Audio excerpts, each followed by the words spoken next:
አንድ ጥያቄ ነበረች በውስጥ ብዙ ጊዜ ስትላክ በውስጥ በጭንቅላት ብዙ ጊዜ ብቻዬን ማብጠለጥላት እውነት ሶማሌ ኢትዮጵያዊ ነው? ሙስጠፌ ለምሳሌ ለምን ተመረጠ? አሁን ከዛ ሙስጠፌን ከጠቅላይ ሚኒስትሩ ጋር ምናልባት ወይ ከፓርቲው ጋር ለማጋጨት የሚካሄድበት ድርጊት ምንድን ነው? አባቶቹ እነ ኡመር ሰመተር አጥንታቸውን በከሰከሱበት ደማቸውን ባፈሰሱበት ሀገር ላይ እንደ ባዕድ ተቆጥረው ተገፉ። ፓርቲውን ማጥቃት ክልሎች ላይ ያቀዷቸውን ሴራዎች ሁሉ ጠቋሚ። ከዛሬ ጀምሮ የአጋር ድርጅቶች የፕሬዝዲየም አባል ሆናችሁ እናንተም ቸርማን ሆናችሁ በእናንተ ለመመራትም ፍላጎትና ዝግጁነት ያለ መሆኑን በዚሁ አጋጣሚ ለመግለጽ ነው። አቶ ሙስጠፌ ዛሬ ክልሉ የሚመሩበት የነፃነት ልክ፣ ክልሉ ዛሬ የሚገኝበት ልክ አቶ ሙስጠፌ ደጋግመው በአደባባይ ጣልቃ ገብተውብኝ አያውቁም ሲሉ የሰማ ነው። ከዛ ዛሬ ሀገሪቱ ውስጥ ያሉ አንኳር ሰዎች ለምሳሌ እና አህመድ ሺዴን ብንከተል እና አቶ አደም ፋርሃን ብንከተል ሙስጠፌን ብንከተል ወዴት ነው የምንሄደው? የሚገለጠው እውነት ነው። ፖለቲክስ ኦፍ ፕሪቴንሽንን በቅቶናል። 27 ዓመት ስናስመስል ነው የቆየነው። ይህ የኔ የሙስጠፌ ወይ ደግሞ የአደም ወይ ደግሞ አለ የሺዴ ጥያቄ አይደለም። እውን ሶማሌ ኢትዮጵያዊ ነው የሚለው ጥያቄ ማለት ነው።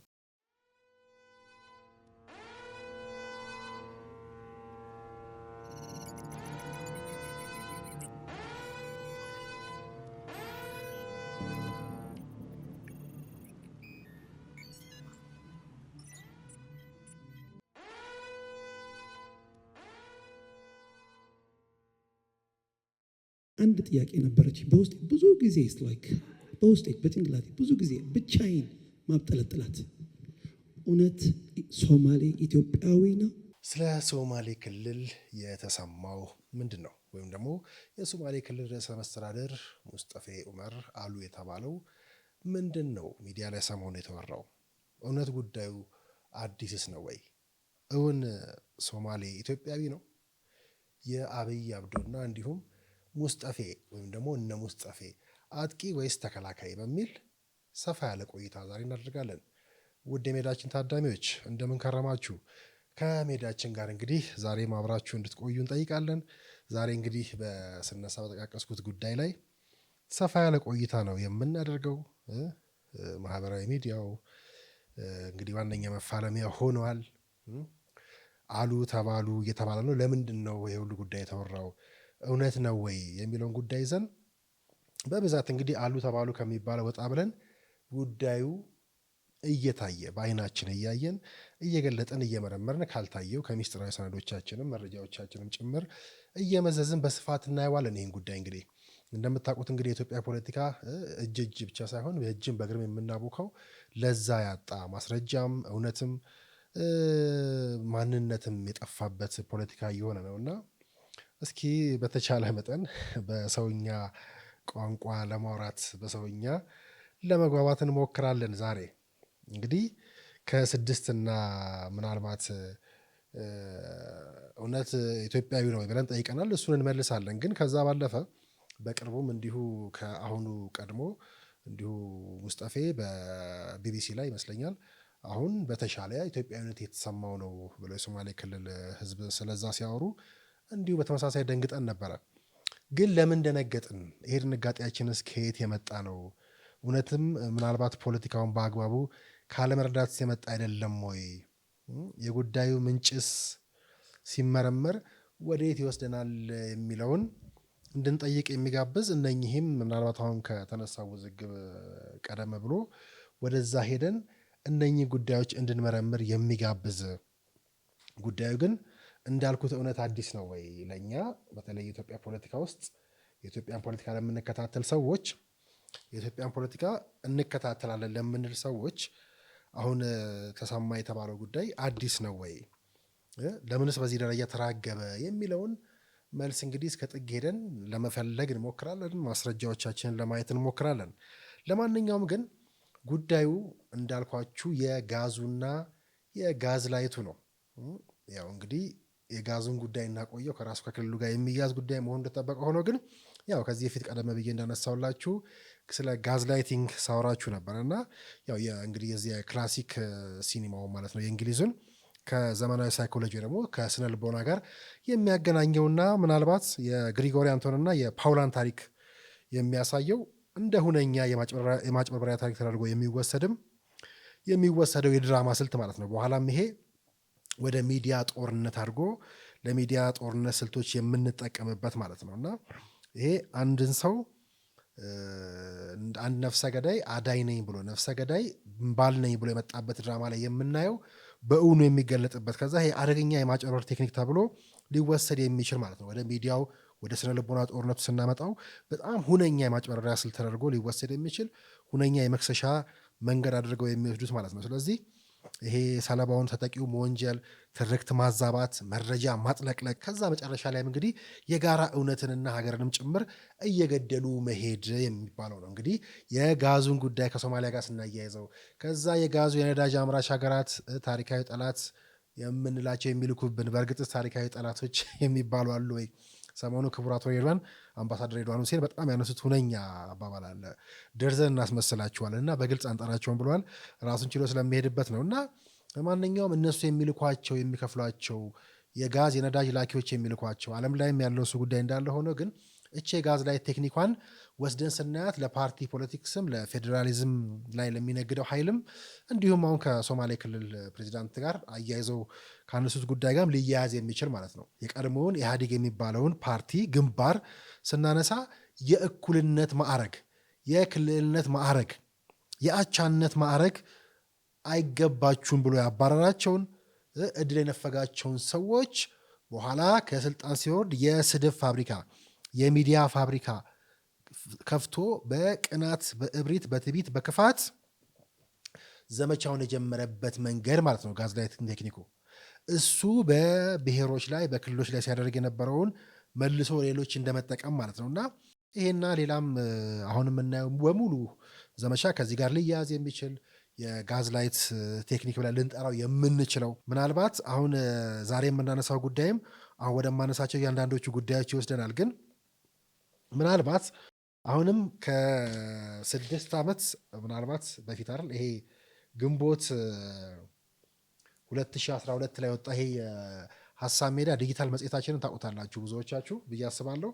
እዛ ላይ ምናልባት ይሄ እንግዲህ 2012 የወጣ ነው ወደ 6 ዓመት አካባቢ የሆነው መጽሔት ማለት ነው እና እዚህ ላይ አንስተን ነበረ ምን ብለን ያኔ ለምሳሌ ቀጥታው የምንሰማው የሚመስለውን ጉዳይ ለምሳሌ ሶማሌ ውስጥ የሙስጠፌ ኔትወርክ በተለየ መልኩ አደጋ ላይ ለመጣል የሚፈጸሙ ድርጊቶች ይኖራሉ። ከቦረናና ከአፋር እንዲሁም ከማንዴራ ትሪያንግል የሚነሱ የገሳና የእርስ በርስ ጥቃቶች በሙሉ ጅጅጋን ሰላም እንደሚመለከቱ ከዛ በኬንያ በሶማሌና በኢትዮጵያ የማፊያ ነጋዴዎች መካከል ትንቅንቅ የሚደረግና ክልሉም ወደዛ እንደሚያመራ የሸበሌና የዋቤን ተፋሰስ ጋር ተያይዞ የሚነሱ ግጭቶች ሊኖሩ እንደሚችሉ ህገወጥ የሰዎች ዝውውር፣ ኮንትሮባንድ ንግድ ከዛ ደግሞ አዲስ ይሄንን እዛ አካባቢ የነበረው ንግድ ለመቆጣጠር በሚፈልግና በነበረው ኃይል መካከል ውዝግቦች ሊኖሩ እንደሚችሉ እንዲህ የውጭ አካላት የእርዳታ ድርጊቶች ስደተኛ ጋር ተያይዞ ችግር ሊገጥመው እንደሚችል ክልሉ ያነሳ ነው ያኔ ነበር እና ጉዳዩን አዲስ ለማስመሰል የሚሞክሩ የዛሬም ለማስመሰል የሚሞክሩ ሰዎች ጉዳዩ በዛ ደረጃ የቀደመ ነው።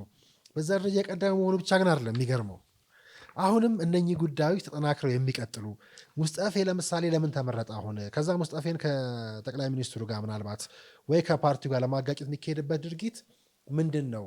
ያለንበት ወቅት ምንድን ነው? የምርጫ ወቅት ነው። ስለዚህ በቀጣይ እንደ ሴራስ ለዚች ሀገር ትግል የሚያደርጉ አካላት ምን አቅደዋል የሚለውን ሁሉ የሚመልስና ወደ እነኛ ሁሉ የሚወስደን መስመር ነው የምንከተለው። እንግዲህ ቀድመን ያነሳ ነው ብያችኋለሁ። አሁን ሙስጠፌ አንዱ ነው።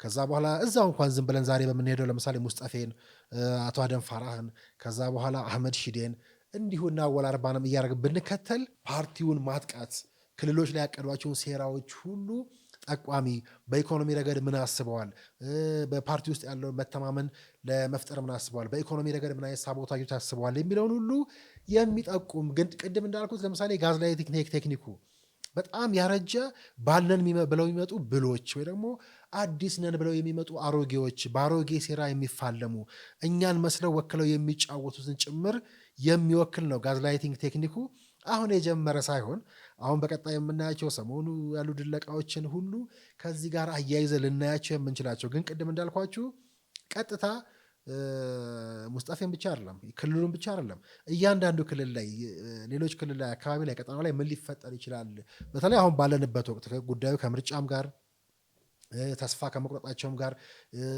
የሽግግር ህልመኞች ከመሆናቸው ቀድሞ የተበተነው ስርዓት እዛ አካባቢ በትንታኔ በኋላ ስለሚሄድበት ነው።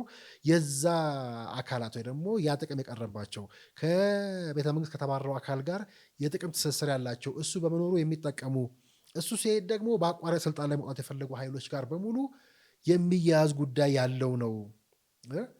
እንግዲህ ይሄ አንድ የመዘዝ ነው። ለምሳሌ እንዳልኳችሁ 2012 ላይ ግንቦት ላይ ሀሳብ ሜዳ ዲጂታል መጽሔት ሁላችሁ የምታውቁት እንደ ሀገር ምን አይነት ቀውስ ታስበዋል የሚለውን ስናነሳ እንደ በቀጥታ ያነሳነውን ጉዳይ የነካ ነው።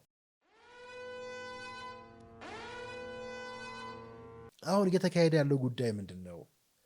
ምንድን ነው እየተከናወነ ያለው ሀገሪቱ ላይ የሚለውን ጉዳይ ስናነሳም ከዚህ የተለየ ሆነ አይደለም የምናገኘው። ባለፈውም ታስታውሳላችሁ ከ11 ቀን ከ12 ቀን በፊት የአብይ አብዶ ብለን ወደ የምስራቁ ቅኔ ብለን በተወሰነ መልኩ ነክተነው ነበረ። ድሬዳዋ ላይ የነበራቸውን የኮሪደር ማስመረቅ የኳስ ጨዋታ ላይ እያይዘን አንስተን ነበረ። ግን አሁንም እንዲሁ ምናልባት ሶማሌ ኢትዮጵያዊ ነው ወይ የሚለው ጥያቄ መራር ጥያቄ እንዲሁ የምንመልሰው መሆኑ እንደተጠበቀ ሆኖ ግን ከ6 ዓመት በፊት እንዲሁ አሁንም ቀኑ በትክክል ልንገራችሁ 24 ኦገስት 2020 ዓ.ም በነጮቹ ማለት ነው። ወደ 6 ዓመት የሞላው ይሄም ጽሁፍ ነው። ከዛ በኋላ ግን በትረካ መልክ እኛው ቻናል ላይ ያቀርበናል፣ ገብታችሁ ማየት ትችላላችሁ። ሙስጠፌ አጥቂ ወይስ ተከላካይ በሚል ማለት ነው። እና ይህም ከ6 ዓመት በፊት የቀረበ ሆኖ ብንነካውና ውስጡን ብናየው ምን አለበት ወይ ደግሞ ዛሬ የተነሳውን ክስና ዛሬ ያለው ጉዳይ ጋር አያገናኝም ወይ ወደዛ አይወስደንም ወይ መልስስ እናጣለታለን ወይ ብለን ምናልባት በምስሉ ላይም እንደማሳያችሁ ገብታችሁም እንደምታዩት ኦገስት 24 2020 ላይ በጻፍኩት ጽሁፍና በኋላ በቻናላችን ላይ ያቀረብነውን ጽሁፍ ራሱ አለፍ እያልኩ ባነሳላችሁ እንዲሁ ወደ ዛሬ የምንሄድበትን ጉዳይ እያጠናከርልን የሚሄዱ ነጥቦችን እናገኝበታለን ብዬ አስባለሁ። ለምሳሌ ስነሳ የምስራቅ አፍሪካው ሀያል ህዝብ ነው ያልኩት። የአፍሪካ ቀንድ ያስተሳሰረው ጥንታዊ የኩሽ ህዝብ በቆዳ ስፋቱ በኢትዮጵያ ሁለተኛ ሰፊ ክልል፣ እምቅ የተፈጥሮ ሀብቱ በከርሰ ምድር ያደፈጠ፣ አእምሯቸው በተፈጥሮ የተሳለ ምጡቅና ብስል በሆኑ ነዋሪዎች የሚታወቀው የሶማሌ ክልል ከኢትዮጵያ ፕሪሚየር ሊግ በግፍ ለዓመታት ታግዶ ቀረ። የግመሎቹ ጌታ አባቶቹ እነ ኡመር ሰመተር አጥንታቸውን በከሰከሱበት ደማቸውን ባፈሰሱበት ሀገር ላይ እንደ ባዕድ ተቆጥረው ተገፉ። የምድሩን የተፈጥሮ ሀብት የኮንትሮባንድ መስመር የንግድ ማዕከልነቱን በሚገባ የተረዱት ህወሓታውያን ቀማኞች እነሱ እንዲመቻቸው ክልሉን ቅጥ አልባ አደረጉት።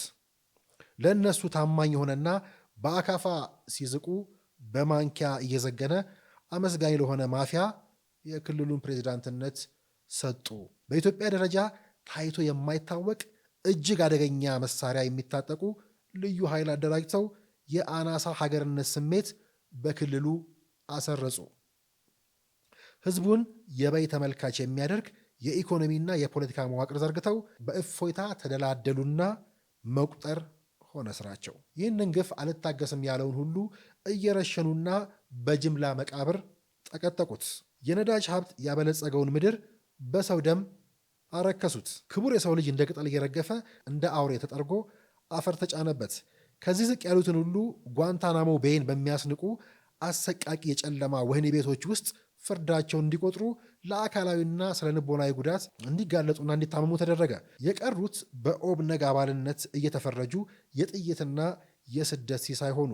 የሶማሌ እናቶች እንባ እንደ ጎርፍ ለ20 ምናምን ዓመታት ፈሰሰ። ክልሉ በሀገሪቱ ሁለተኛ ሰፊው ክልል ሆኖ 10 ሚሊዮን ነዋሪዎች ታቅፎ እንደ አናሳ ተቆጠረ። በታሪኩ እዚህ ግባ የሚባል ስልጣን ከፌዴራል መንግስት ሳያገኝ ኢህአዴግ የተባለውን ግንባር ለይስሙላ የመሰረቱት አራቱ የብሔር ወይም ደግሞ የክልል ፓርቲዎች አጋር ተብሎ አዘገመ። ሀገሪቱን የመምራት ስልጣን ከአራቱ ውጪ ስለማይቻል በረቀቀ ዘዴ ታላቁ የሶማሌ ህዝብን ጨምሮ ሌሎች ዜጎቻችን ከጅምሩ ከስልጣን በዘዴ ተገፉ። ይባስ ብሎ እንኳን ለክልሉ ራሱን ለማስተዳደር የማይበቃ ቦዘኔ ፕሬዚዳንት እንዲሆን በማድረግ የህዝቡን መከራ አራዘሙት። ታዲያ ከ3 ዓመታት በፊት የህወሓት መራሹ ኢህአዴግ መንግስት ተፍረክርኮ ከሆቴል መደበቅ ሲጀምር የሶማሌ ክልል ሁኔታ ለገማችም ለተራችም አስቸጋሪ ሆነ። በእርግጥ የለውጥ ኃይሉ አጠገብ የነበሩት እነ አቶ አህመድ ሺዴ የክልሉ ተወላጅ እንደመሆናቸው ለህዝቡ አንዳች አይነት መልካም ዜና ይመጣል የሚሉ ቅን አሳቢያን ነበሩ። ነገር ግን ሊነጋ ሲል ይጨልማል እንዲሉ በለውጡ ማግስት አስደንጋጭ ሁኔታዎች በክልሉ መታየት ጀመሩ። እንግዲህ በክልሉ ስም የተደራጀው ኃይል ብለን ከኦሮሚያ ክልል ጋር በሚያዋስኑ ቦታዎች የተነሱ ግጭቶችን ጠቀስን። ከዛ የእምነት ተቋማትን በማቃጠል የሃይማኖት ችግር በክልሉ እንዲስፋፋ መደረጉን ከዛ የተካሄደውን ኦፕሬሽን እየጠቀሰ ጽሁፉ ይቀጥላል። ከዛ ይህን ጊዜ ነው እንግዲህ በክልሉ ጉዳይ ላይ የተለያዩ ፖለቲካ አስተያየቶችና የለውጥ ሀሳብ በማቅረብ የሚታወቁት አቶ ሙስጠፌ ኡመር የክቡር ዶክተር ወደ ስልጣን የመጡት የክልሉን እጅግ የከራረመ ችግርና መከራ የተረዱ ሁሉ ሰውየው 6 ወር የሚከርሙ አልመሰሏቸውም ነበረ። ሰውየው ለካ የዋዛ አልነበሩም። የክልሉ ጨለማ ለመግፈፍ መውተርተር የጀመሩት የሹመት ደብዳቤያቸው ማህተም ገና ሳይደርቅ ነበር። እንግዲህ እያልኩ ቀጥላለሁ። አሁንም እዚህ ውስጥ እንግዲህ የምንወስደውን እንውሰድ። ይፈርሳል ሲባል በነበረ ክልል ላይ የሰላም መገለጫ የሆነ ስፖርታዊ ውድድር መካሄድ ጀመረ ብዬ ነው እንግዲህ እሳቸው መጥተው ከዛ በኋላ ታስታውሱ ከነበረ ልክ እንደጠቀስኩላቸው 20 ላይ ነው የጻፍኩት። ይሄንን ወደ ኋላ 20 ላይ ሄዳችሁ ብታዩ 2026 ላይ ነን አሁን ሄዳችሁ ብታዩ ልክ የኳስ ጨዋታ ሲያደርጉ የነበረ ወቅት ላይ ነበር የጻፍነው እና እንደዛ ሲታመስ ያሁሉ ጭፍጨፋ ሲካሄድበት የነበረ በኋላ ማስረጃዎች ያነሳሉ። እንደዛ የነበረ ክልል ላይ እንዲህ ኳስ ሲጫወቱ ማየት ራሱን የቻለ ሌላ ትንግርት ነው በሚል ነበረ ጽሁፉን ለመጻፍ የተነሳሳሁት። ስለዚህ ይፈርሳል ሲባል በነበረ ክልል ላይ የሰላም መገለጫ የሆነ ስፖርታዊ ውድድር መካሄድ ጀመረ። ይሄንን ያኔ ሙስጠፌ ሲያደርጉ የነበረውን ጨዋታ ተከትዬ ነበር አጥቂ ወይስ ተከላካይ ብዬ ይህን መተንተን የሞከርኩት። ከዛ ሰሞኑ አብይ ድሬ ላይ ሲጫወት የነበረውን በኳሱ አስመስለን የአብይ አብዱ ያልነው የብልጽግና የሚባለውን ፓርቲ ለመመስረትና ኢህአዴግ የሚባለውን ግንባር ለማፍረስ የተካሄደበትን ረቂቅ አጨዋወት ጭምር ለመግለጽ ነበር እና የሰላም መገለጫ የሆነ ስፖርታዊ ውድድር እንግዲህ መካሄዱ እዛ አካባቢ ላይ ትልቅ ድል ነበረ፣ የሚገርምም ነበር በወቅቱ ለኛ። ስለዚህ ትናንት ብዙዎች በታሰሩበት ክልል ላይ ሰውነትን ማፍታታት፣ ብዙዎች በስጋት ሲኖሩበት የነበረ ክልል ላይ በነፃነት መንቀሳቀሳቸው ላስተዋለው ሰው ሰምና ወርቅ አለው። ልክ እንደ ኳስ አያያዛቸው ፖለቲካቸውም እጅግ ታክቲከኛና በድል የታጀበ ነው። አዎ በአሁኑ ጊዜ በመላው ኢትዮጵያ ከሚገኙ ክልሎች ሁሉ ፍጹም ሰላማዊ አየር እንደ ሶማሌ ክልል የሚነፍስበት ክልል አለ ቢባል ማን ያምናል ያልኩት። ይሄን እንግዲህ እንዳልኳቸው ከ6 ዓመት በፊት ነው። አቶ ሙስጠፌ በመከላከልና በማጥቃት የተሳተፉበት ለውጥ በበጎ በመጠቀምና ሰላማዊና የተረጋጋ ለህዝቡ የሚመጥን ክልል ከ3 ዓመታት በታች በሆነ ጊዜ ገንብተዋል። ማን ያውቃል በዘመናዊ ኢትዮጵያ ውስጥ የመጀመሪያው ሶማሌ ሀገር መሪ እሳቸው የሆኑ ይሆናል። መልካሙን ሁሉ እመኝላቸዋለሁ በሚል ነበር ጽሁፉ የሚቋጨውና ይህን ተከትለን ከዛ ዛሬ ስንተነትን እዚህ ላይ የተናገርነው እውን ያልሆነው የቱ ነው? ዛሬ የምንሰማው እዚህ ውስጥ ያልነበረ አዲስ ታሪክ ምንድን ነው? ዛሬ እንደ ሀገር የገጠመን የማናውቀው ጉዳይ ነው እየገጠመን ያለው? ዛሬ የምንሰማው ጉዳይ አዲስ ነው ወይ? ሙስጠፌ ይህንን ብለዋል ወይ? ለምን ይህን ማድረግ ተፈለገ? እዚህ ውስጥ ያሉት እውነቶችስ ወዴት ይወስዱናል የሚለውን ተመልሰን ስንመጣ አብረን የምናይ ይሆናል። ከሀሳብ ሜዳ ጋር ናችሁ፣ አብራችሁ ቆዩ። ፋታ ወስደን እንግዲህ ተመልሰን ተገናኝተናል። የሜዳችን ታዳሚዎች እያነሳን ያለነው እንግዲህ የሰሞኑ በአቶ ሙስጠፌ ኡመር ወይ ደግሞ ሶማሌ ክልል ርዕሰ መስተዳድር አሉ ተብሎ በማህበራዊ ሚዲያ ላይ የተሰራጨው ጉዳይ ምንድን ነው? እውነታው የምርስ እንደዛ ብለዋል ወይ ብለን ስንል ምናልባት በዚህ ሀገር ላይ እየተካሄደ ያለውን ጉዳይ ቀደሙትን ሴራዎች ከዛ የነዛ የሚከተሏቸውን ስልቶች ሁሉ ቢያሳዩልን ያልናቸው ነጥቦች ነው እንግዲህ ስንመዝ የነበረው። ቅድም እንዳልኳችሁ እንግዲህ በጽሁፍ ውስጥ የነካካሁት ጉዳይ ምናልባት በሰፊው በማስታወሻ ውስጥ በመጽሐፎች ውስጥ ያሰፈርኳቸው እኚህ የማህበራዊ ሚዲያ ላይ ያሉ ዘመቻዎች ምንድን ናቸው ብለን ስንል አሁን አቶ ሙስጠፌ ኡመር አሉ የተባለው ራሱ ምናልባት ያኔ ማን ሲናገረው የነበረ ቀጥታ እንዴት ነው በአብዲ ኢሌ ክስ እሳቸው ዛሬ መልሰው የሚከሰሱት የሚለውን ጥያቄ ጭምር ሁሉ እንድናነሳ የሚያስገድድ ይመስለኛል። እና ይሄንን የምለው ዝም ብዬ ሳይሆን ለምሳሌ ከራሱ ከኢሶዴፓ ግምገማዎች ቃል በቃል የተማመኑባቸው ነጥቦች ብናነሳ ለምሳሌ ከዚህ አብዲ ኢሌ ያው በማዕከላዊ ኮሚቴ ደረጃ ያስማሙበት ባይሆንም በስራ አስፈጻሚ ያስማሙበት ባይሆንም በግለሰብ ግን እገነጠላለሁ ከነካችሁኝ ስልጣኔ ከተነካ የሚል አይነት ክስ ይዞ የመጣ የነበረና ያንን ክስ መልሶ አሁን በአቶ ሙስጠፌ አፍ ውስጥ መጨመር ከዛ ግን ያ ድርጅት አሁን ይህን ክስ ሚዲያ ላይ የሚያራግቡት እነማን ናቸው? ቅድም ለምሳሌ እንደዚህ ብለዋል ብዬ መጽሔቱን ሳነሳ መጽሔቱ ላይ የጠቀስኳቸው ሰዎች አሉ። እነኛው ሰዎች ናቸው ዛሬ ሚዲያ ላይ መጥተው ይህንን ሙስጠፌን ጉዳይ የነኩት። ህወሓት ለምን ተነካ የሚሉ ህወሓትን የፌዴራሊዝሙ ጠበቃ የሚያደርጉ ከዛ የዚህ ኔትወርክ ከዛ ክልል እንዴት ተበጣጥሶ እንደወጣና ጉዳይ በሙሉ ከዛ ጋር እንዴት እንደሚያያዝ ራሱ ኢሶዴፓ በስራ አስፈጻሚ ደረጃ ተገማግሞ የደረሰበት ከዛ አሁን የምናየው የሚዲያ ዘመቻ ጭምር ሁሉ ያኔ ስርዓት ውስጥ እንዲያው ሰዓቴን እያየ ወይ ደግሞ ተከታታይ ስለሚሄድበትም አሁን የሚታየው ጉዳይ በሙሉ የማነሳው በሙሉ የተገመገመ እያደመቀልን የሚሄድ ህያው ማስረጃ።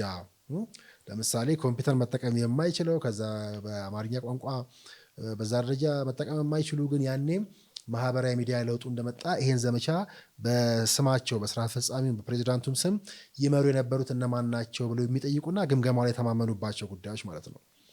ከዛ እነኛ አክቲቪስቶች ክልሉን የሚያዙበት የክልሉ ሹመትና መሻርና መሾም ፌስቡክ ላይ ምን ጻፈ ከሚል የተነሳ መሆኑና የለውጡ ሰሞን እዛ የነበሩ ትርምሶችና ለውጡን ላለመቀበል የነበሩ ሂደቶች በሙሉ መደመር ሶማሌ ክልል መች ነው የሚደርሰው የሚለው ለቅሶ በሙሉ በስራ አስፈጻሚ ደረጃ ራሳቸው ኢሶዴፓ የተስማማበትን ነጥብ በስፋት ልናይ እንችላለን። ይህን ግን ወዲያ ወዲህ በአንድ በኩል ብቻ ሳይሆን ወደ ግራ ወደ ቀኝ እያልን ምን ያህል በፌዴራሊዝም ስም የሚነግዱ ከዛ አሃዳ አድርገው ለመፈረጅ የሚሞክሩ ስርዓቱን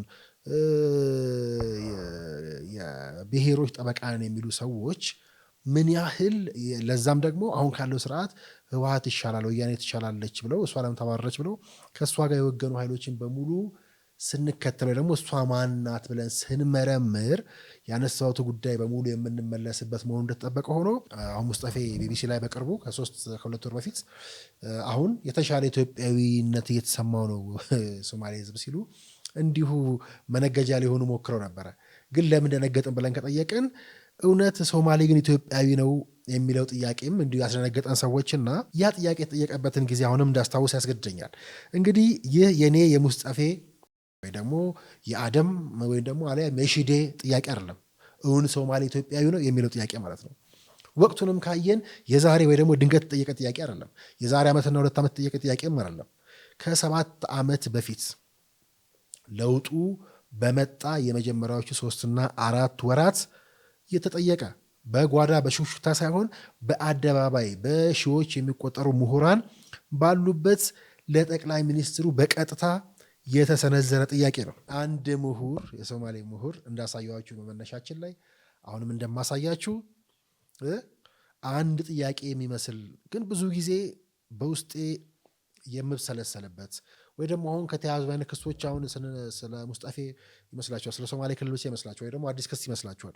የቆየ የተደጋገመና የሚደጋገም አሁን ሁሉም ቦታ ላይ የሚደጋግሙት ከመሆኑ አንጻር ከዛ ደግሞ ክሱን ሲያነሱ አሁን እንዳልኳችሁ የፌዴራሊዝም ጠበቃ የክልል የብሔሮች ተወካይ መስለው መምጣታቸውና ለዛም ደግሞ ከህወሓት ጋር ወግነው ህወሓት ለምን ተሰደደ ብለው ከህወሓት ጀርባ ሆነው የሚታገሉ ኃይሎች መሆናቸውን ስናስብ እንዲህ ያሉ ጥያቄዎች የምር ሁሌም የሚያብሰለስሉ ጥያቄዎች ናቸው እና ሶማሌ ኢትዮጵያዊ ነው ብሎ ይጠይቃል። እንግዲህ ይሄ አሁን የማሳያችሁ ምሁር ማለት ነው። አንድ ጥያቄ ነበረች በውስጤ ብዙ ጊዜ በውስጤ በጭንቅላቴ ብዙ ጊዜ ብቻዬን ማብጠለጥላት እውነት ሶማሌ ኢትዮጵያዊ ነው?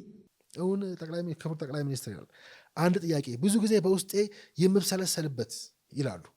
ሶማሌ ኢትዮጵያዊ ነው? እውነት ሶማሌ ኢትዮጵያዊ ነው? እዚች አንድ ጥያቄ ውስጥ ህመሙ ምናምኑ እንዳለ ሆኖ ግን እዚች አንድ ጥያቄ ውስጥ የዛ ክልልን ትርምስ ከዛ ያ ክልል ዛሬ ያለበት ደረጃ ከዛ ከሳሾቹ የሚሉን የከሳሾቹ ምንነት ጭምር ሲመረመር የምናገኛቸው ነጥቦች ሁሉ በዚህ ከዛሬ 7 ዓመት በፊት እንኳን ቀድሞ በአንድ ምሁር በተነሳ ጥያቄ ውስጥ የምናገኛቸው ናቸው እና ይቀጥላሉ። እኚህ ምሁር እኔ ከራሴ ህይወት ጋር አያይዤ ነው ማነሳው ይላሉ። እኔ አያቴ ካራ ማራ ላይ ወድቋል ብለው እንግዲህ መስዋዕቱን ያነሳሉ። አባቴ ጠዋት ወጥቼ ከሰዓት ስመለስ ሬሳውን ያገኘሁት ብለው በምሬት ያነሳሉ። ከዛ በኋላ ዛሬ እኔ በፍርሃት መኖር አለብኝ ወይ ብለው ነው የሚጠይቁት። እንግዲህ አስቡ፣ ይሄ ክልሉ የነበረበትን ሁኔታ ደረጃ እንድታስቡ ይረዳቸዋል። በራሴ ክልል ይላሉ። እንግዲህ የሶማሌ ክልል መደመር ወይ ደግሞ መደመር ፊሎሶፊ ውስጥ አልተደመረም። እውነት ሶማሌ ኢትዮጵያዊ ነው? የማነሳበት ጥያቄ ከራሴ ህይወት ጋር ገናኝቸው ነው። ባይተወይ እኔ አያቴ ካራመራ ሞቷል፣ ተገለዋል። እኔ አባቴ ጠዋት ወጥቶ ከሰዓት ሬሳው መጥቷል። ዛሬ እኔ በፍርሃት መኖር አለብኝ? በራሴ ክልል በራሴ ሰው? እውነት ክቡር ጠቅላይ ሚኒስትር የሶማሌ ክልል በመደመሩ ፍልስፍና ውስጥ አልተደመረም። በቃ እውነት ምን ማለት ነው? ቀደም እንዳልኳችሁ ጊዜ ስናገኝ ዳግመንም እንደምናየው በኢሶዴፓ ግምገማም የሶማሌ ህዝብ ያኔ በግልጽ ሲያነሳ የነበረው በለውጥ ውስጥ አልተደመረም፣ አልታየም፣ አልታቀፈም፣ አልደመርም፣ አልለወጥም ብሎ መደመሩን እንኳን አቆይተን ለውጡን ራሱ አልቀበልም በሚል የሄደበት ርቀት ያው ህወሓት የመጨረሻ ምሽጉ አድርጋ በምን ያህል ደረጃ ንክል አደራጅተው እንደነበረ ራሱን ችሎ እናየዋለን። ግን አልተደመረም ብለው እኚህ ምሁር ያነሳሉ። በህይወቴ ኢንሳኒቲን ይላሉ። እንዲህ ያለ ክፋትን ምናምን ሰይጣንነትን ኢንስቲቱሽናላይዝ ማድረግ ብለው ነው እንግዲህ በወቅቱ የነበረውን ስርዓት ግፍን፣ መሰይጠንን፣ ክፋትን በዛ ደረጃ ተቋማዊ ማድረግ ብለው ነው የሚገረሙት በነበረው ስርዓት። በመጽሐፍም ቢሆን እንደዚህ አይነት ክፋት አንብቤ አላቅም ነው የሚሉት። ያልተረጋጋ ሰውን የሀገር መሪ ማድረግ ለሶማሌ ንቀት ነው ይላሉ። እንግዲህ የሀገር ሽማግሌዎች እዚህ እርሶን እየጠበቁ ነው 3 ወር በሙሉ ይላሉ። እንግዲህ እኔ በህይወቴ ኢንሳኒቲን ኢንስቲቱሽናላይዝ ማድረግ በዚህ ዓለም አላየሁም። በማጠናው በምጽፈውም በማነበው መጽሐፍ አይቻላል። ኢንሳኒቲ ማለት ያልተረጋጋ ሰውን የአገር መሪ ማድረግ ማለት ንቀት ነው ለሶማሌ ህዝብ። ይሄን የምጠይቅበት የሀገር ሽማግሌዎች ዛሬ እዚህ ቁጭ ብሎ 3 ወር እርሶን እየጠበቁ ነው ያሉት። አናግሩን። የሀገር ሽማግሌዎች ያኔ እኛ ጋር አልደረሰም ለውጡ በሚል መሪውን ለማናገር የመጡበትን ከዛ በአካባቢያቸው ጭምር መኖር ያቃታቸው ሰዎች መሆናቸውን እዛ በብዙ ሴራዎች ውስጥ ምንተነት ነው። በግምገማቸውም ደጋግሞ የተነሳው የህወሓት መጨረሻ ምሽግ ነበር እንዳልኳችሁ። እኚህ ምሁርም ጀነራል ይላሉ። ወታደር የወታደር ልብስ የክብር ልብስ እንደነበረ እንዴት እሳቸውም የሶማሌ ህዝብም ያከብረው እንደነበረ፣ በሶማሌ ክልል ግን አሁን ክብር የለውም ይላሉ። ለምን? ህወሓት ዋነኛ የተቆጣጠረው ክልል ስለነበረ፣ ለውጡን ለመጣልም ለውጡ እንዳይመጣም የሰራበት ክልል ስለሆነ፣ ራሱን ችሎ የምናየው ስለሆነና በስመ ጸጥታም ብዙ ግፍ የተሰራበት ክልል መሆኑን ጭምር በምሬት እኚህ ምሁር ያነሳሉ። በሚያሳዝን እኔ ሳስተምር የወታደር ልብስ የለበሰ ሰው በእውነት ክብር አለው። በሶማሌ ክልል ክብር የለውም። እውነት ሶማሌ ክልል የእናንተ እርዳታ ይፈልጋል ብሎ በዚህ ደረጃ በምሬት የሚነሳበትን ጊዜ ማምጣት ያስፈልጋል። እውነት ሶማሌ ክልል የእናንተ እርዳታ ነው የሚፈልገው። እውነት ከልቤ ነው የምለው። አመሰግናለሁ። የመገንጠሉም የምንም እንዳልኳችሁ ቀጥታ ከአብዲሌ ተውሰን ክልሉ ትላንትናና ዛሬ የነበረበትን ደረጃ ስናይ ከዛ ለዚህ እንግዲህ ህወሓት የፌዴራሊዝሙ ጠበቃ ተደርጎ የአሁኑ የለውጥ ስርዓት ሊረገም የሚሞከርበት ልክ ግን መሪውም ያው በዚህ ጥያቄ ውስጥ ብዙ ጥያቄዎችን መልስ ሲፈልጉ ጉዳዮችን ያነሳሉ። ያው የክልል ፕሬዚዳንቶች እንደሚቀየሩ ጭምር በግልጽ የሚያወሩት ያኔ ይሄው ምሁር እዛው በጠየቀበት ገና ሶማሌ ክልል ለውጡ ባልተደረገበት ምናልባት ብጥብጡም ሳይነሳ ይመስለኛልና ያው ይነሳሉ ብዙዎቹ ክልል ፕሬዚዳንቶች። ግን ችግሩ ማንሳትም ችግር ነው መሾም ችግር ሆነ ብለው ያው ህዝብ ውስጥ መሀል የነበረውንም ችግር ሙሉ የሚያነሱበት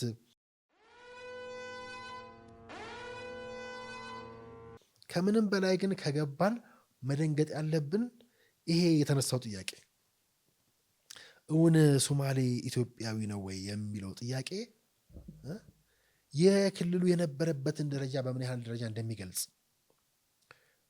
ከዛ የተሻለ ኢትዮጵያዊ ሆነ ሲባልም ከረነገጥን፣ ኢትዮጵያዊ ነው ወይ ሲባልም ከረነገጥን፣ ከዛ ግን ኢትዮጵያዊነቱን ገፈና ኖር የነበረበት ልክና ዛሬ በዚህ መሀል ክፍተት ለመፍጠር የሚካሄድበት ልክ በሙሉ ስናይ እንዳልኳችሁ ወደ ብዙ ግርምትም ወደ ብዙ ቅጥፈትም የሚያደርስ እንግዲህ ይሄ ገና ለውጡ መጣ 3ኛ ምናምን ወር ላይ ነብያቸዋለሁ። ስለዚህ ከዚህ በኋላ እንግዲህ ወደ ውህደት የተካሄደበት ፍጥነት ከዛ ጠቅላይ ሚኒስትሩ ሁሌ የሚገርመኝና ልቤን የሚያሞቀው የሐዋሳው ጉባኤ ላይ አጋሮች እንዲቀላቀሉ በግልጽ ተናገሩበትን ከዛ እኛም በእናንተ ለመመራት ዝግጁ ነን ያሉባቸውን ማሳያዎች ይዘን ከዛሬ ጀምሮ የአጋር ድርጅቶች ቸርማንና ፕሬዝዳንቶች የኢህአደግ ስራ አስፈጻሚ አባል በ3 ወር የሚያደርጉ ስብሰባ ላይ ገብተው ስብሰባ እንዲያደርጉ እስከዛሬ አያደርጉም ነበረ። የኢህአደግ ምክር ቤት በ6 ወር የሚካሄደው ደግሞ ከዚህ ቀደም ቸርማንና ፕሬዝዳንት ተሳተፉ ነበር። አሁን እስከ 5 ስራ አስፈጻሚ ከሁሉም አጋር ፓርቲ ምክር ቤት እንዲሳተፍና ስሩ ታይም ካልቸራችን እንዲለማመድ ልክ ስንጨርስ ሚክስ ስናደርግም አንቸገርም ማለት ነው። ይሄን ጉባኤ ከፈቀደልን ከዛሬ ጀምሮ ቸርማኖቹን እንደዛ ለማድረግ ፍላጎት እና አጋር ድርጅቶችም ከምን ጊዜውም በላይ የእናንተን ወደኛ መቀላቀል እኛ የምንፈልገው አጋር ድርጅቶችም ምርጥ መሪዎች ወደፊት ማምጣት የጀመሩበት ህግ ላይም ኢሹ ያለባቸው አካባቢ የህግና ለማረጋገጥ ሰፊ ስራ እየሰሩ ስላሉ በሙሉ እምነት አብረን መታገል እንችላለን። እናንተም የፕሬዚዲየም አባል ሆናችሁ እናንተም ቸርማን ሆናችሁ በእናንተ ለመመራትም ፍላጎትና ዝግጁነት ያለ መሆኑን በዚሁ አጋጣሚ ለመግለጽ ነው። ከዛ አቶ ሙስጠፌ ዛሬ ክልሉ የሚመሩበት የነጻነት ልክ ክልሉ ዛሬ የሚገኝበት ልክ አቶ ሙስጠፌ ደጋግመው በአደባባይ ጣልቃ ገብተውብኝ አያውቁም ሲሉ ነው የሰማነው። ከዛ ዛሬ ሀገሪቱ ውስጥ ያሉ አንኳር ሰዎች ለምሳሌ እነ አህመድ ሺዴን ብንከተል እና አቶ አደም ፋርሃን ብንከተል ሙስጠፌን ብንከተል ወዴት ነው የምንሄደው? የሚገለጠው እውነት ምንድን ነው? አሁን ሙስጠፌ አሉ አላሉም እውነት ነው ውሸት ነው የሚለውን ብቻ ሳይሆን የምር ጉዳዩ መመርመር ያስፈልጋል። አሁንም መልስ ያገኘ አይመስለኝም። ለዛ ነው በአግባቡ በልኩ ማየት ያስፈልጋል የምላችሁ። ስለዚህ ግለሰቦቹን ብንከተል በፖለቲካው ለምሳሌ በፓርቲው ብንሄድ እንዳልኳችሁ እነ ክቡር አቶ አደም ፋርሃን እናገኛለን። ወደ ሌሎችም ብንሄድ ሌላ ጊዜ እናነሳዋለን ብዬ እንጂ እና አምባሳደር ሀሰን በዛ በኩል አሉ።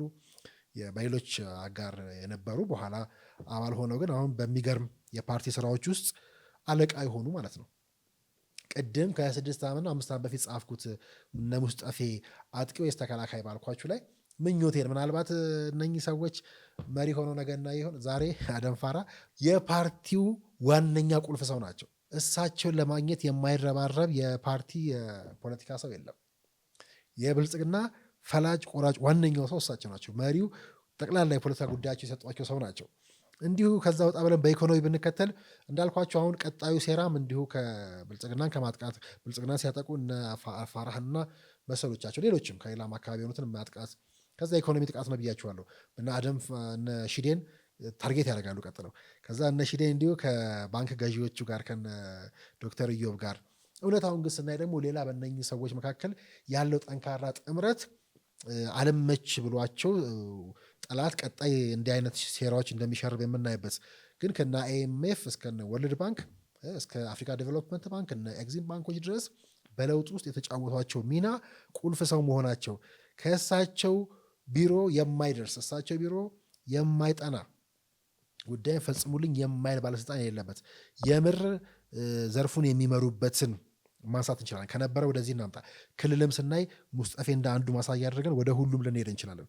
ስለዚህ አንዳቸውም ለይስሙላ እንደ ቀደመው ስርዓት የተቀመጡ ሳይሆኑ አጋርም ተብለው ሲሾሙም ለይስሙላ ሳይሆን የምር ስልጣናቸውን ኤክሰርሳይዝ የሚያደርጉ ማለት ነው። ሁሉም የሚያከብራቸው የጠቀስኳቸው ሰዎች ስልጣናቸውም የገዘፈ በዛ ልክ ማለት ነው። ስለዚህ የቀደመው የነበረው ስርዓት እንዳልኳችሁ እነ አብዲ ኢሌ ያው በእነ ሙስጠፌና በእነ አብይ መካከል ስንጥቃት እንፈጥራለን የቀጣዩ ሴራ አካልም ነው።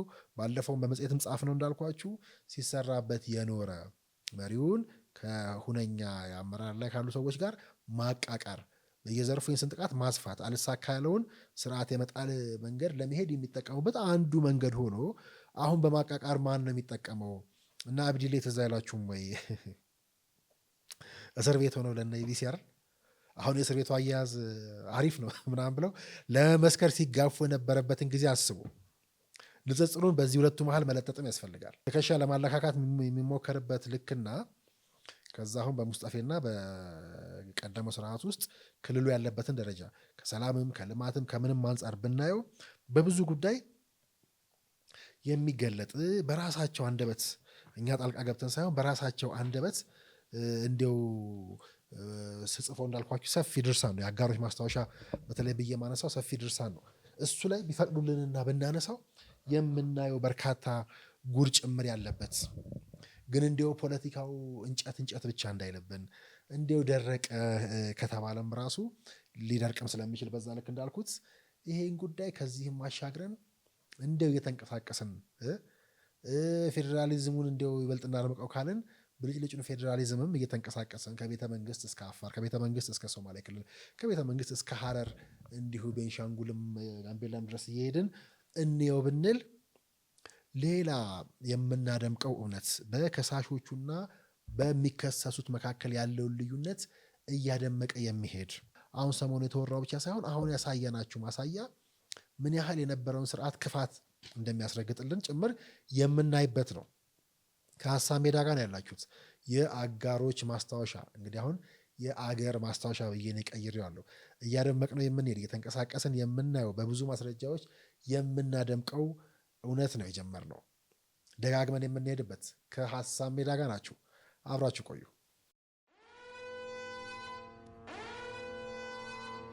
ተመልሰን ተገናኘን። አሁንም እንግዲህ ይሄ ጉዳይ እንዳልኳችሁ በስፋት ወደ ብዙ ቦታ የሚያደርሰን በየመሃሉ የምናያቸው ማሳያዎች ብቻ ሳይሆን ከዚህ በላይም የከፉ ጉዳዮች እንዳሉ እንዳልኳችሁ ወደፊት በሂደት የማመጣው ቢሆንም ጉዳዩ ግን ትንሽ የደረቀ የጠነከረ ከመሆኑም አልፎ በማስረጃ ጭምር እየተንቀሳቀስን ብናየው እንዲሁ የጉንጭ አልፋ ደረቅ ፖለቲካም እንዳይሆን እስኪ ፌዴራሊዝም ራሱ በተግባር ምንድን ነው የሚመስለው የሚል እንዲሁ ደስ በሚል ቋንቋ መሬት ላይ ወርደን እንየው ብለንም በዛ ደረጃ የምንቀጥለው ነው።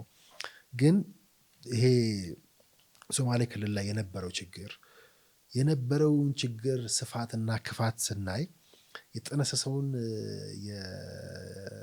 የውጥንቅጥ ጥግም እንድናስተውል የሚያሳይ ከዛ ሶማሌ ክልል መለወጡም ምን ያህል ልንለወጥ እንደምንችል እንደ ሀገርም ጭምር የምናነጽርበት ጉዳይ መሆኑን ማስተዋል ይገባል። ከዛ ባለፈ ግን ይሄ የጋዝ ላይቱን አልፎ ወደ ጋዙን ብንሄድ ከዛ በኋላ ዛሬ የሶማሌ ክልል ምንድን ነው እየሆነ ያለው? ምንድን የተሰራው?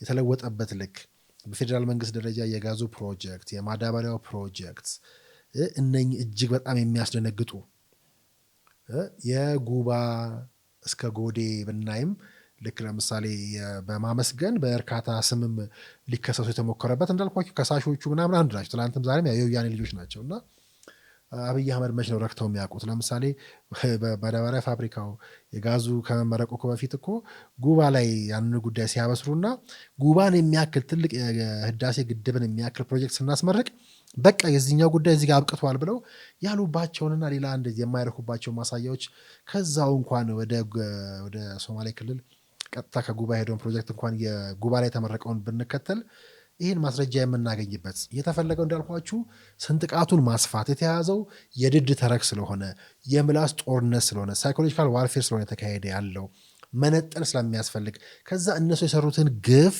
እየተናዘዙ ስለሆነና ልክ እንዳልኳችሁ በሚዲያው ስትራቴጂ በዚህ በሳይኮሎጂካል ዋርፌሩና በዚህ በጋዝ ላይቲንግ ቴክኒኩ እነሱ ለሰውነት ለእኩልነት እንኳን ማዕረግ በፍጹም አይገባችሁም ብለው አጋር ብለው እነኛም በሙሉ የገፏቸው ሰዎች ላይ የሰሩትን ግፍ በሙሉ ገልብጠው ደጋግሞ በመንገር የምር ተበዳይነት ስሜት እንዲሰማ ማድረግና መገዝገዝ ስርዓቱን ይሸራሽራል የሚል እምነት ከዛ እንዳልኳችሁ የልማት ስራዎቹም ለእንኳን እውን ሊሆኑ ሊታሰቡ ይከብዱ የነበሩ ለ30 ዓመታት ከብደው የነበሩ ጉዳዮች በነገራችን ላይ ሶማሌ ክልል ላይ አሁን የሚታየው ችግር ኢሶዴፓ ራሱ ያኔ ገምግመዋል ስላችሁ ችግሩ የኢሶዴፓ ብቻ ሳይሆን ኢሶዴፓ ውስጥ የነበሩ ያኔ ለውጡ ሲመጣ የነበሩ ብቻ ሳይሆኑ ውጭ ሄደው አሁንም ያኔም ሲቃወሙ የነበሩት ሁሉ የህወሓት ምን ያህል አድርባይ ሆነው ለሎሌ ሆነው እንደነበር ጭምር በግምገማ የተረጋገጠ ሲወርድ ሲዋረድ የመጣ የሶማሌ ማንነት ጭምር የገዘገዘ። ምክንያቱም አንዱ የሚያስደነግጠው ግምገማው ላይ ሶማሌ እኮ ግልጽ ህዝብ ነበረ፣ ጂኒየስ ግልጽ የሆነ መደበቅ የማይችል ነበር። አድርባይ እንዴት ሊሆን ቻለ የሚለው ከፍተኛ ቁጭት የፈጠረ ነበረ። ህወሓት እንዴት የሶማሌን ህዝብ አድርባይ ማድረግ ቻለ፣ አስመሳይ ማድረግ እንዴት ቻለ በሚል የተነሳና እዛ ክልል ላይ ያደረሰውን ጥፋት ልክ የሚናገር ከዛ የተጀመሩት የልማት ስራዎች ግዝፈታቸውና እሱ ባልተሰራበት ጊዜ ከዛ በዛ ክልል ውስጥ የተደራጀው የማፊያ ቡድን የጀኔራሎቹ ኃይል በግምገማ ላይም ተነሳ እንዳልኳቸው ደጋግመው እንደሚያነሱት የጀኔራሎቹ ክልል የነበረበት እኔም ስገባ ስወጣ አውቀዋለሁ። ምናልባት ስናወራ በወዳጅነት ወይ በምናምን አብዛኞቹ አሁን ሙስጠፌ የሚከሱ ናቸው። በአክቲቪዝም በምን ስም ወዳጅ የነበሩ ሙስጠፌ ምናልባት አንድ ቀን ለሚዲያ ስራ ላይ ባልታያለው አግኝቻቸዋለሁ ለአጭር ሰዓት። ከዛ ውጭ ያላቃቸውም ሙስጠፌ ነው። ክልሉ ላይ ስገባ ስወጣ አስታውሳለሁ። ከሳቸው በፊት ድሮ በነበረው ስርዓት መኪና እየነዳችሁ ስትሄዱ በቃ ልክ ሀረርን አለፋችሁ ማለት እንዳለ በየደረሳችሁበት ሶማሌ ክልል ውስጥ የልዩ ኃይል ፖሊስ እንዲ እጁን እየዘረጋ ብር አምጡ የሚልበት ክልል ነበረ። ሌላው እንዳለ የሚታወቀው ነው። ህወሓት የሚፈነጭበት ክልል መሆኑ እንደተጠበቀ ሆኖ ማለት ነው። ስለዚህ ያኔ ልክ ይሄ የመገንጠል እገነጠላለሁ ስነኩና የምርጫ የፌዴራሊዝም ጉዳይ አሁን ኢሹ ሆኖ ሲነሳ እንዳልኳችሁ ቅድም ጉዳዩ ቀጥታ የአብዲ ያኔ የነበረው ስርዓት ጀሌዎች ወይ ደግሞ ያኔ ለዛ ስርዓት ያዘጋጁትን ክስ አምጥተው አፍ ውስጥ መክተት ኢትዮጵያዊ ነበር ወይ ከሚል እንደው የተሻለ ኢትዮጵያዊነት የተሰማውን ይኸው ኢትዮጵያዊ ሆኗል፣ በፍጹም ጣልቃ አይገባብንም፣ ክልል እያየንም እየሰማንም ከአንደበታቸውም እያየን ከሚሰሩ ፕሮጀክቶችም እየተረዳን ለምን ይህን ማለት አስፈለገ ብሎ በሲምፕል እንዲቀላል ያሉ ጥያቄዎች በመጠየቅ የማን ናቸው እነዚህ ጥያቄዎች በሚል እንዲሁም ከዚህ የከፉ ግን የሚያስደነግጡ እንዳልኳችሁ እንዴት ክልሉ ላይ ህወሓት የሚባለው ስርዓት ያው ምሽግ አድርጎት እንደነበረ ታውቃላችሁ። ምን ያህል ምሽግ አድርጎ እንደነበረ ጀነራሎቹም ስርዓቱም የኮንትሮባንድ ንግዱ የልጆቻቸው የዘር ማንዘሮቻቸው ሙሉ መክበሪያ እንደነበረ እስከ ሞቃዲሾ እስከ ኬንያ የተዘረጋ ብዙ መስመሮች እንደነበረው ህወሓት እዛ በጋዝ ሰበብ ይደርስ የነበረውን ግፍ የምታውቁት ነው።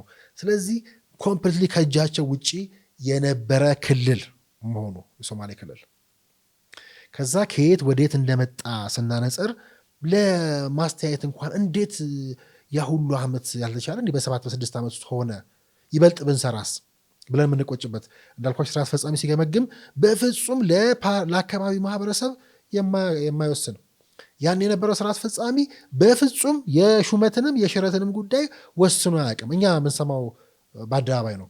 እያንዳንዱ ወረዳ የማዘዝ እንኳን ስልጣን የሌላቸው እንደነበሩ ያኔ በነበረው ግምገማም ለውጡንና ሶማሌ ክልልን ለመነጣጠል ምን ያህል ርቀት ይኬድ እንደነበረ መች ነው የምንደመረው እኛ አልተደመርንም። ህዝቡም ስራ አስፈጻሚውም ቅድም እንዳልኳችሁ ምሁሩም ሲሉ እንደሰማ ነው ይሄ ሁሉ ይታይበት የነበረ አካባቢ ማለት ነው። ይሄ ግን የሚያወራው ስለ ሶማሌ ክልል አይደለም፣ ስለ ሙስጠፌ ብቻ አይደለም።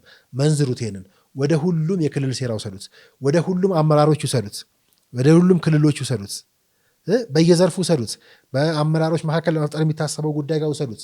አዲስ ነው ወይ አይደለም? ሲደረግ የነበረ ነው። በአጭር በቀላሉ ጉዳይ ስናጠይቀውስ እውነት ነው ወይ?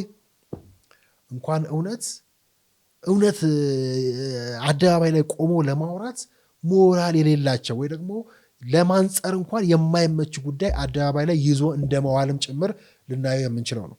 የሚነሳው ከመቀሌ ከህወሓት ከሚባለው ቡድን ነው። በጣም ተስፋ ያደረገበት ክልል ነበረ። ለውጡን አደናቅፋለሁ ብሎ በጣም እርግጠኛ ነበረ።